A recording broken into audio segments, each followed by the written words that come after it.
Shalom saudara sekalian, kembali kita jumpa dalam acara Abam. Kita masuk episode 864.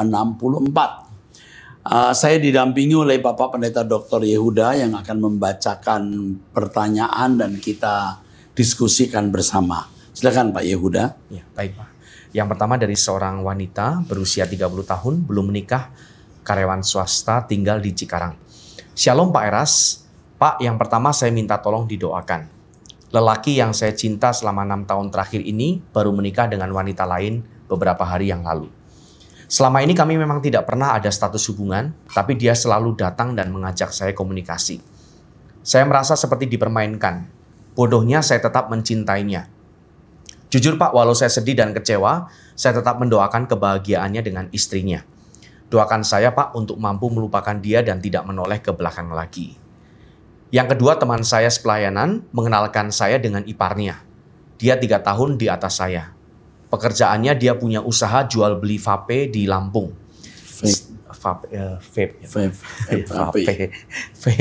Ya, yang Bahasanya apa vape ya? Vape ya. Ya terus. Terlalu lempeng ya vape. Vape ya, karena nggak pernah nyoba ya. Oke.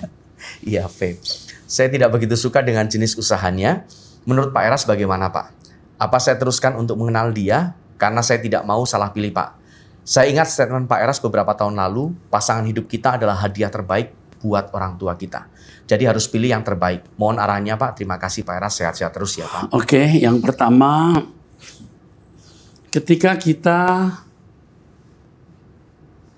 memiliki keinginan kuat untuk menikah, sering kita tidak selektif dalam bergaul, memilih teman hidup. Apalagi didorong oleh usia. Sering orang jadi gelap mata. Saya tidak mengatakan Anda gelap mata, tapi mungkin saja Anda mulai tidak selektif sehingga tidak melihat kelicikan pria yang mendekati Anda hanya untuk menjadi teman sesaat. Bahkan kadang-kadang pria hanya mau menjadikan Anda mesin seks. Ya. Sex toys. Dan pria seperti ini jahat. Ya. Berpacaran selama lebih dari 6 tahun itu bisa menimbulkan kejenuhan ya bagi pria. Kecuali pria itu takut Tuhan, yang tujuan hidupnya Tuhan, maka dia tidak akan membuka pintu terhadap wanita lain. Nah, sekarang nasi sudah jadi bubur, buang bubur itu. Yeah. Anda cari nasi, ya jangan makan bubur itu. Kecuali dia sudah menjadi suamimu, nasi sudah jadi bubur, makanlah bubur itu. Sekarang dia tidak menjadi suamimu, bubur itu kamu buang. Lebih baik kamu sakit 3 bulan daripada kamu sakit 30 tahun. Mungkin juga 40 tahun. Mungkin juga 50 tahun. Jadi bersyukur kepada Tuhan atas putusnya hubungan ini. Sebab kalau diteruskan kamu yang rugi dan menderita. Oke? Ingat, ini demi kebaikanmu. Tuhan lakukan. Jadi tidak perlu kamu sesali. Oke, jelas ya? Yang kedua mengenai perkenalanmu dengan pria yang apa ini kesannya vape ya, betul ya? Membacanya vape. Nah, ini saya agak ragu-ragu ya, karena kalau pria yang baik biasanya tidak selalu. Usahanya pasti tidak akan menyentuh hal-hal yang itu Alkitab agak harus dijauhi, seperti merokok. Kecuali memang kita punya supermarket, toko, warung, kita jual jual jasa istilahnya, tidak masalah ya. Tapi kalau khusus kita jual vape, nah ini perlu dipertimbangkan. Tapi ingat ya, saya tidak mengatakan orang yang berjualan vape pasti jahat, atau orang yang berjualan vape masuk neraka, tidak. Ya. Tapi dengan usia 33 tahun ya, 30 tahun. Dia belum menikah dengan bisnis ini, ada timbul pertanyaan di hati saya. Maksudnya cowoknya ya, 3 tahun. Ya, 33 tahun. Ini menimbulkan pertanyaan. kalau saya jadi kamu sementara waktu di freeze. Just kenal saja.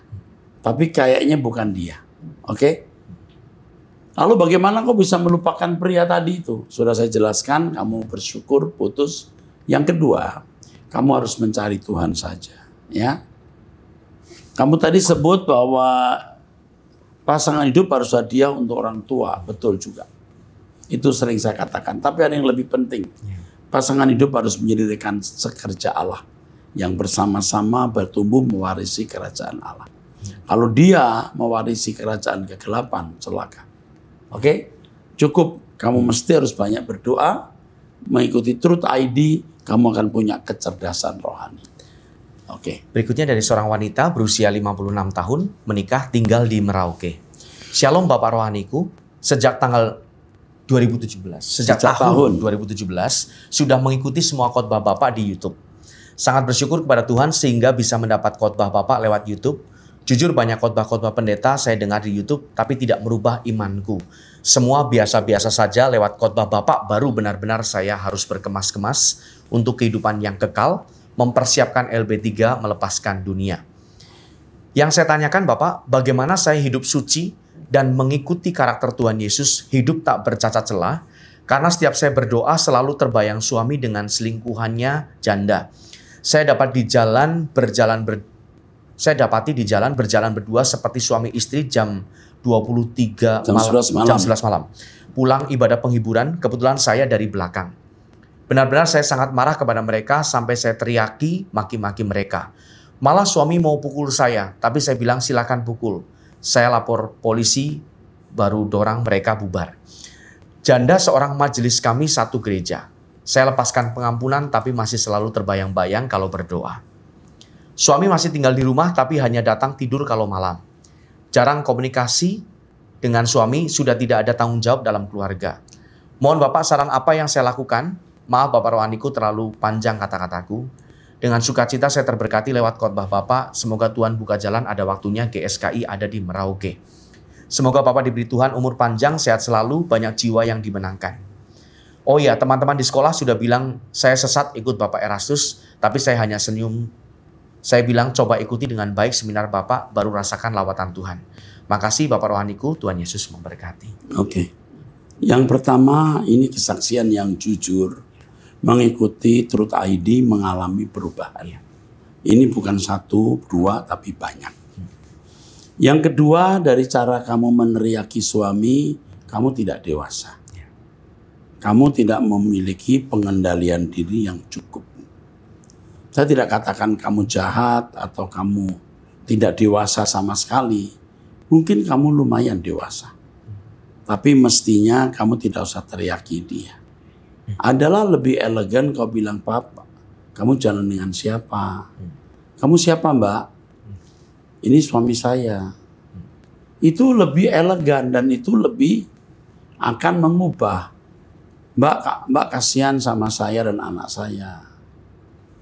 Oh enggak, kita cuma mengantar. Oh kalau begitu ya silahkan. Udah, damai sejahtera. Jangan ada usaha untuk menyelamatkan tanpa minta hikmat Tuhan. Ya, nanti you rugi. Ya. Usiamu 56 tahun. Suamimu mungkin sekitar ini atau bahkan lebih tua. Ini usia rawan. Kalau saya boleh sampaikan, jangan harap lagi. Kamu cari Tuhan saja untuk persiapan langit baru, bumi baru. Kamu akan menjadi kuat. Jangan harap lagi. Ya gitu ya. Apa lagunya? Jangan kau harap lagi. Usah kau. Usah kau. Ada lagu dulu itu ya.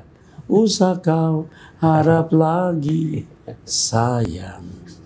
Cintanya telah hilang, itu kan.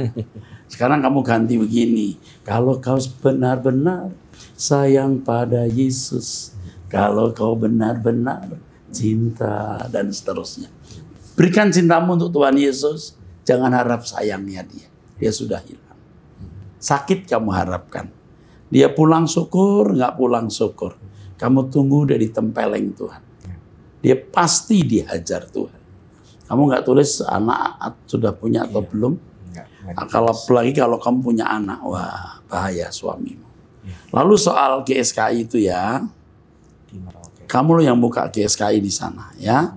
Kalau belum bikin gereja, bikin persekutuan atau semacam House of Truth. Kamu fokus ke situ saja ya. Ketika orang mengatakan kamu sesat, itu tantangan untuk membuktikan yang sesat siapa. Kualitas hidup kita menunjukkan, membuktikan kebenaran ajaran kita. Ya, Anda tidak sendiri, saya Pak Yehuda, kami keluargamu, saya Bapak rohanimu. Kita bersama selalu sampai langit baru, bumi baru. Jangan merasa terbuang. Manusia membuang kita bisa, tapi Tuhan yang penting tidak buang kita. We love you. Teruskan. Dari seorang wanita berusia 26 tahun tinggal di Jakarta. Shalom Om Eras, aku terlahir tidak senormal orang lain. Aku punya keterbatasan fisik di bagian penglihatan. Kesulitan dalam melihat, masih bisa melihat tapi tidak sebagus orang lain. Seiring beranjak usia, pastinya nggak selamanya aku bergantung sama orang tua. Mama dan papa aku tipe orang tua yang protektif karena wajar melihat kondisi aku yang seperti ini. Aku sebenarnya bisa kalau mau kemana-mana sama teman, tapi mama terlalu khawatir dan aku pasti selalu diantar jemput orang tua. Jujur aku ngerasa umur udah tambah besar, tapi seperti terlalu dikhawatirkan orang tua. Aku punya teman-teman yang mengerti kondisi aku dan mereka mau membantu aku, tapi tetap saja orang tua terlalu khawatir berlebihan. Aku kayak serba salah, mau kumpul bareng teman atau mau kemana-mana, tapi kasihan ortu aku yang bolak-balik antar jemput. Bagaimana menurut Om Eras ya? Terima kasih, Tuhan memberkati. Kamu bersyukur punya orang tua yang benar-benar sangat baik. Tapi sampaikan kepada mama dan papa pesan Om Eras. Papa mamamu tidak bisa melindungi kamu terus-menerus. Hanya Tuhan. Jadi mama papa harus tahu bahwa yang bisa melindungi kamu Tuhan. Bagaimana bisa terlindungi oleh Tuhan? Mama papa harus hidup dalam kesucian. Memiliki keintiman dengan Tuhan. Maka orang-orang yang dia kasihi akan terlindungi. Jangan lupa sampaikan ini. Karena mama papa suatu hari juga akan meninggal dunia. Kalau mama papa intim dengan Tuhan seperti Abraham misalnya. Seperti Daud yang mengasihi Tuhan. Anak cucunya diingat oleh Tuhan. Sampaikan ini. Lalu untuk kamu, jangan kamu merasa kurang bahagia dengan tidak ikut kumpul-kumpul teman. Apa bakat yang bisa kamu kembangkan di rumah, kembangkan karena itu akan menjadi mata pencaharianmu. Kalau kamu seorang yang suka seni, melukis misalnya, menulis dan lain-lain, coba kamu kembangkan bakat itu. Ya. Musik misalnya, kau bisa ngarang musik, ngarang lagu, atau yang berbau seni, membuat desain pakaian, kamu pasti bisa. Ya, pasti kamu orang yang bisa, kamu memiliki sentuhan seni yang baik, kembangkan itu. Ya, oke, Tuhan memberkati. Teruskan. Pertanyaan dari seorang pria berusia 37 tahun sudah menikah. Om Eras, ibu saya sudah meninggal. Dia orang yang sangat baik semasa hidupnya. Saya kangen sama ibu saya. Apa yang harus saya lakukan, Om Eras? Saya kasih tahu ibumu sudah ada di surga. Kamu tidak boleh mengganggu ibumu. Ibumu memang tidak terganggu. Tapi seandainya dia melihat kamu, dia akan susah. Ya. Dia akan berkata, nak, aku sudah bahagia di sini. Yang penting bagaimana kamu menjadi manusia baik seperti ibu. Ya. Kamu jangan memanjakan perasaan, akhirnya memberhalakan ibumu yang sudah meninggal. Dan itu Tuhan tidak berkenan. Bersyukur punya ibu yang baik. Karena akan bertemu dengan ibu selama-lamanya di kekekalan. Dan sekarang kamu ikut Pak Eras saja, belajar Truth ID, berkemas-kemas untuk ke langit baru, bumi baru. Sayo. Amin. Berikutnya dari seorang wanita berusia 38 tahun, menikah belum memiliki anak, tinggal di Sidoarjo, Jawa Timur. Shalom Bapak Erastus yang saya kasihi, Bapak rohaniku. Dan juga Bapak Yehuda atau Bapak Andris yang setia mendampingi di ABAM. Ini kali kedua saya berkirim di ABAM, tapi kali ini saya tidak ingin bertanya. Hanya kalau diperkenan, apakah saya bisa diinfokan untuk mendapatkan nomor dari anak umur 15 tahun dari Blitar, Jawa Timur di seri 854 yang lalu. Jujur saya kagum dengan pribadi anak ini. Karena sangat-sangat langka di zaman yang sudah semakin rusak ini untuk membawa anak hidup dalam karakter takut akan Allah dan mau hidup dengar-dengaran akan apa maunya Allah dalam hidupnya. Memang saya belum pengalaman untuk mendidik anak sendiri secara langsung. Tetapi ketika saya terapkan untuk menjadi teladan hidup bagi keponakan saja, sepertinya sulit untuk membawa keponakan menjadi sefrekuensi. Tapi saya percaya itu hanya masalah waktu. Kalau saya mengasihi Allah dan saya tidak bosan untuk terus lakukan bagian saya, pastilah orang-orang terdekat saya akan Tuhan jamah hatinya di suatu hari nanti. Paling tidak saya sudah menjadi penjaga buat keluarga. Oke, sebentar. Nomor dari anak itu harus dihubungi. Lalu harus dimintai apakah tidak keberatan. Ya, kita tidak bisa memberikan nomor telepon orang tanpa minta persetujuan. Jadi minta persetujuannya. Ini proyek-proyek besar. Ini proyek-proyek besar. Abam ini proyek luar biasa. Anak itu sendiri kan waktu itu sudah saya notice ya. Luar biasa. Luar biasa. Anak ini juga bisa menjadi perwira tinggi nanti di kerajaan surga. Oke. Jadi tolong diberitahu telepon dulu kepada keluarga si anak, boleh nggak kita berikan kepada ibu ini. Ibu yang dari Surabaya usia 38 tahun, sudah menikah tapi belum punya anak. Di Sidoarjo. Mungkin dekat-dekat situ. Ya. Ini luar biasa loh anak ini. Oke, teruskan. Kebetulan orang tua saya ada di Blitar, satu kota dengan anak tadi. Jadi kalau pulang menjenguk orang tua, saya ingin menemui Ananda ini dan lebih dalam mengenal keluarganya. Hitung-hitung bisa menemukan saudara yang sefrekuensi dalam berjuang menjadi pejuang yang menyalibkan manusia lama dan mengenakan manusia Kristus. Bentar, sebelum diteruskan ya. Sebenarnya banyak orang baik atau kurang baik bisa menjadi baik. Seperti anak ini. Jadi kita syukur ketemu anak umur 15 tahun dengan kualitas yang baik. Tapi banyak anak-anak yang bisa dibuat sekualitas dia atau bahkan lebih dari dia. Itu yang juga harus menjadi perhatian kita.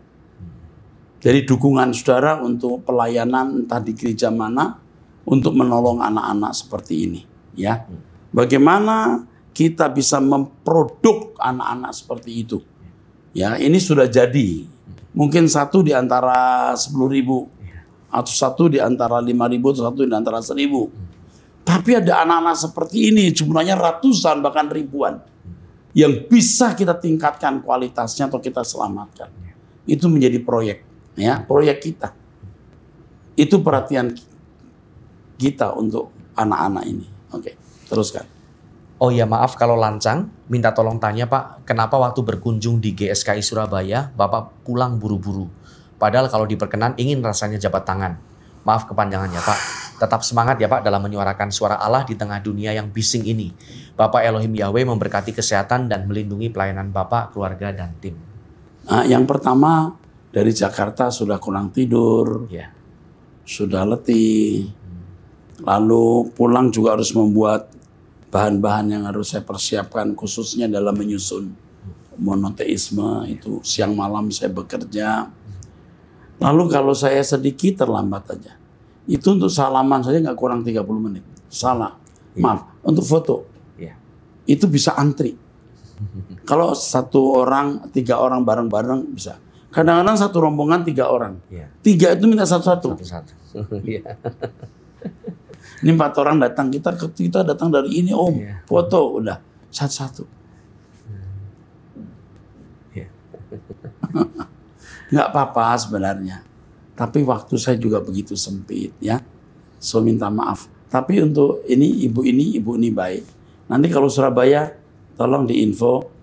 Lalu saya kasih tahu namanya. Saya salam lalu kita foto. Ya.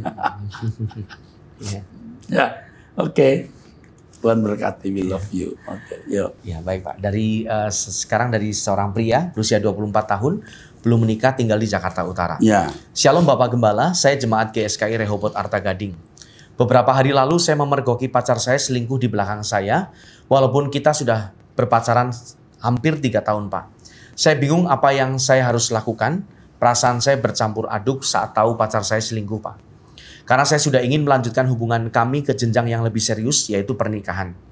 Saya masih ingin melanjutkan hubungan saya dengan pasangan saya Pak, Tapi saya tidak tahu apakah jalan yang saya ambil sudah benar atau belum. Saya sangat takut apabila kita berpisah karena saya sangat menyayangi pacar saya ini dan keluarga kami pun sudah saling kenal. Pacar saya juga sudah mengakui kalau yang dia lakukan memang salah dan kita mencoba kembali memperbaiki hubungan kita, Pak. Yang saya mau tanyakan, apakah langkah yang saya dan pacar saya ambil sudah benar, Pak? Karena saya sangat ingin serius dengan hubungan saya ini. Tolong bantu doa untuk saya dan pacar saya ini, Pak. Agar apa yang saya rencanakan, Tuhan bisa turut campur tangan di dalamnya. Terima kasih Bapak Gembala, Tuhan Yesus menyertai Bapak dan keluarga. Semangat terus memberitakan kebenaran. Laki atau perempuan ini? Ini laki-laki, Pak. Yang pertama, bisa nggak di-freeze minimal 3 bulan atau 6 bulan? Berteman saja, tidak ada sentuhan, ya, apalagi ciuman, gitu, apalagi hubungan badan, ya. Itu nanti membuat Anda tidak natural, ya, tidak natural.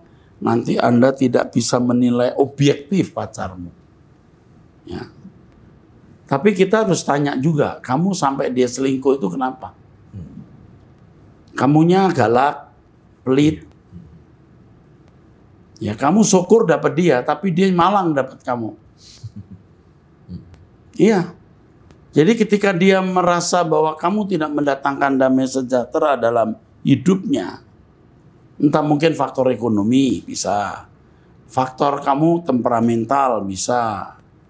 Kalau soal kesetiaan mungkin kamu setia tidak punya pacar lain, tidak tertarik wanita lain, tapi kamu tidak memberi harapan yang membuat dia bahagia. Jadi kamu juga tidak boleh 100% menyalahkan pacarmu loh. Dia belum jadi istrimu. Dia bisa membuat penjajakan. Dan itu sah-sah saja. Seringkali saya mendengar orang sudah punya pacar dekat dengan wanita lain atau pria lain, pasangannya itu selingkuh. Nggak bisa dikatakan selingkuh. Kecuali hubungan kamu sudah begitu mendalam. Begitu mendalam pun sebenarnya rugi itu perempuan, bukan laki-laki. Laki-laki tidak kehilangan keperjakaan. Tapi wanita bisa kehilangan keperawanan. Jadi mendingan di-freeze dulu 6 bulan. 6 bulan di-freeze. Masih 24 tahun usianya kan? Walah. Cilik. Ya. Masih bocil ya. Jadi enggak apa-apa, freeze dulu ya. Pasti kamu enggak suka dengar begini ya. Tapi kamu saya kasih tahu, adil. Pacarnya umur berapa kita nggak tahu ya. Enggak ada keterangan seperti itu. Kalau pacar sampai selingkuh itu harus dipertanyakan. Kenapa? Jangan hanya menyalahkan pacarmu. Kamu juga harus tanya dirimu. Kenapa sampai dia selingkuh? Dan itu juga bisa dikatakan selingkuh. Sama seperti kalau orang ke toko. Mau beli barang. Belum keluar bon kan masih boleh ngelihat barang orang. Aduh, ya kan? Iya. Pak, nggak sama Pak. Barang di toko dengan pacaran. Emang nggak sama. Tapi untuk sementara ini buat sama supaya kamu damai sejahtera. Ya, freeze 3-6 bulan. Itu begitu sayang ya. Nanti kalau sudah bagus, kamu hubungi kami bimbing pranikah lalu kami berkati ya. Oke? Ngerti ya? Aku ngomong ini adil ya. Iya. Saya tidak di pihak mana-mana. Mungkin juga perempuan itu maaf ya, perempuan yang tidak setia. Nah kalau kamu ketemu yang begini kan mendingan kamu jangan nikah dengan dia. Ya. Maka di freeze 6 bulan itu untuk melihat kesetiaan dia. Ya. Oke? Fair nggak ini? Fair sekali. Fair ya, udah. Pokoknya apalagi kamu jemaat Rehoboth, Om Eras kan bapak kamu nak, bapak rohani. Pasti di pihak kamu. Tapi Pak Eras harus bicara apa adanya kan? Oke deh, yuk teruskan. Selanjutnya dari seorang pria berusia 40 tahun, menikah, tidak memiliki anak, tinggal di Ciputat, Tangerang Selatan. Shalom Pak Eras, saya sekarang ini sudah menyatakan di hadapan Bapak Elohim Yahweh bahwa Pak Eras adalah Bapak rohani saya. Terima kasih. Karena terus terang saya butuh tudung rohani yang bisa saya lihat secara fisik dan saya teladani karakternya. Berat. Ya berat buat saya. Saya nggak boleh salah, ya kan? Oke. Terus. Jadi bermula di tahun 2020, saat saya pelayanan di Bali, saya berdoa kepada Tuhan Yesus. Tuhan, saya ini nggak bisa lihat kamu. Saya butuh orang yang bisa saya lihat dan saya teladani. Saya berdoa seperti itu karena saat saya melayani, saya melihat karakter pendeta yang saya ikuti. Ini bukan seperti layaknya manusia. Setelah saya berdoa seperti itu, saya menemukan di beranda YouTube program Abam. Saya tonton seluruh seri Abam saat saya di Bali. Dalam hati saya bertanya, kok ada pendeta yang kayak begini? Saya kira semua pendeta sama. Karena sejak saya pindah agama dari Islam ke Kristen, hidup saya ini selalu ada dalam lingkaran pelayanan dan dekat dengan pendeta. Dan yang saya lihat semua pendeta ya begitu. Kalau nggak selingkuh, nyolong duit, nipu jemaat. Ini saya tinggal baca aja Pak ya. Nggak apa-apa. Tapi nggak semua pendeta sebenarnya. Iya nggak semua kan, tapi baca aja. Iya, baca aja. Sampai di tahun 2020 saya putus asa dengan kekristenan. Saya dan istri saya pergi ke pelayanan ke Bali, diutus untuk membuka cabang pelayanan satu gereja sinode tertentu. Segala sesuatu sinode karismatik. Ya. Sinode Pentakosta lah alirannya ya. Ya. Segala sesuatu sudah dipersiapkan, namun justru ketika pertemuan dengan kepala rayon ternyata orang lain yang ditunjuk. Akhirnya saya kembali ke Jakarta dan kembali melayani di gereja lokal sambil terus mengikuti Truth ID. Dan ketika doa pagi dibuka onsite, saya ikuti onsite. Hingga keluar seri Logos dan rame-rame para gembala di lingkungan saya meneriakkan kalau Pak Eras sesat, saya tenang-tenang saja, tidak bereaksi apa-apa.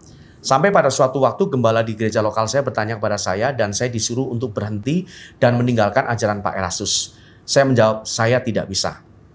Akhirnya saya diberhentikan dari pelayanan dan disuruh membuat surat pengunduran diri dan menyerahkan kartu kepejabatan.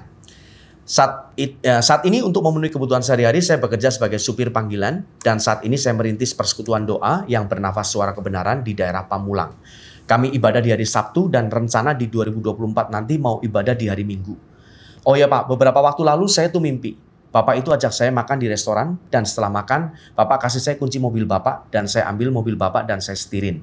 Tapi pas saya mau jemput Bapak di depan restoran, ternyata Bapak sudah tidak ada. Dan saya putar-putar nyari Bapak tapi tidak ketemu-ketemu. Artinya apa ya Pak mimpi itu? Terima kasih Pak, maaf panjang sekali chatnya. Elohim Yahweh senantiasa memberkati Bapak dan semua tim pelayanan Abang. Juga Pak Yehuda yang makin lama makin kelihatan kinclong di kamera. Oke. Yang ini dihubungi Pak Michael. Ini akan menjadi cabang GSKI di Pamulang. Ya. Kalau di gereja yang lama ini pasti akan dibully karena gerejanya itu gereja yang paling menganggap saya sesat. Bahkan membuat surat edaran ini mengatakan saya sesat. Belum mengikuti kok sesat. Mungkin takut kalau mengikuti ya, jadi sesat banget. Sesat betul, sesat dalam kebenaran. Oke, teruskan terakhir. Ya, terakhir Pak, dari seorang wanita berusia 51 tahun, menikah, tinggal di Tuban, Jawa Timur. Ya. Saya adalah seorang istri yang punya suami yang sudah lama tidak bekerja. Tidak cocok setiap bekerja. Kalau dihitung sudah hampir 11 tahun. Apalagi sekarang tersandung masalah hukum. Yang menjadi pertanyaan saya, apakah saya selaku istri tetap menanti dan sampai kapan saya harus menanti tanggung jawab suami untuk menafkahi saya dan anak saya? Yang kedua, apakah saya menggantungkan suami dalam arti tidak cerai tapi membiarkan begitu saja? Mohon pencerahannya dan mohon solusi bagi masalah yang saya hadapi dalam rumah tangga saya. Oke, yang pertama kalau saudara menikah lagi, belum tentu dapat suami yang lebih baik. Bisa lebih menyakitkan.